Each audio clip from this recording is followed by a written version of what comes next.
Dear viewers, good evening to all of you. Today I would like to deal with vocabulary improvement with different parts of speech of a word. Part 11. Robust. Excellent adjective. This is strong and healthy అని వస్తుంది. Vigorous అని కూడా తెలుగులో బలమైన, దృఢమైన, పటిష్టమైన అనే అర్థంలో వాడతారు. Example, she is robust despite her age, inspite of her age అంటాడు. Robustness abstract noun, strength, durability, resilience అట్లా అనమాట. Example, the robustness of Indian economy withstood 2008 subprime crisis అంటాడు.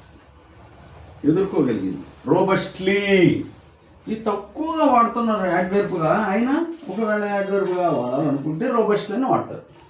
ఫార్మల్ అండ్ టెక్నికల్ రైటింగ్లో ఉంది అంటాడు. The problem was robustly debated. తర్వాత synonyms, strong, sturdy, resilient, solid, sound, hardy. Synonyms. Antonyms, weak, fragile, delicate, feeble, vulnerable, frail. ఇవన్నీ కూడా antonyms.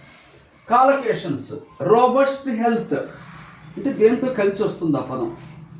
Robust economy, robust growth, robust demand, robust evidence, robust system, robust security, robust మళ్ళీ రాశాను ఇక్కడ security, robust infrastructure, robust policy, robust performance, robust response అంటే strong అని, robust network, robust risk management, robust profits.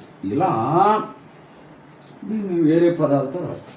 Nuances, subtle differences ఎలా ఉన్నాయో చూడండి. Robust, resilient, sturdy, durable, rugged అన్నాను కదా. వీటి మధ్య సమ్ మైన్యూట్ డిఫరెన్స్. రోబస్ట్ అంటే స్ట్రాంగ్, రెసిలియంట్ అంటే able to recover from setbacks అని.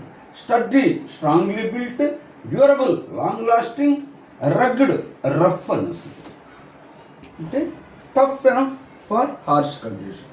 ఇలా దీన్ని మనం వాడుకోవచ్చు. నిజ జీవితంలో అనేక వాటికి ఉపయోగపడుతుంది. అనేక రంగాల్లో ఈ పదాన్ని వాడుకోవచ్చు. ఎకానమీలో కానీ, బ్యాంకింగ్లో ఎకానమీలో వాడచ్చు, సోషల్గా రకరకాల వాటిల్లో అది వాడుకోవచ్చు అన్నమాట. పెర్ఫార్మెన్స్ కోసం. Thank you very much for ever being.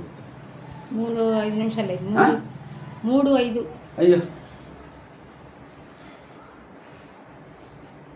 అట్లా ఉంచది. ఇంకోటి ఇస్తా.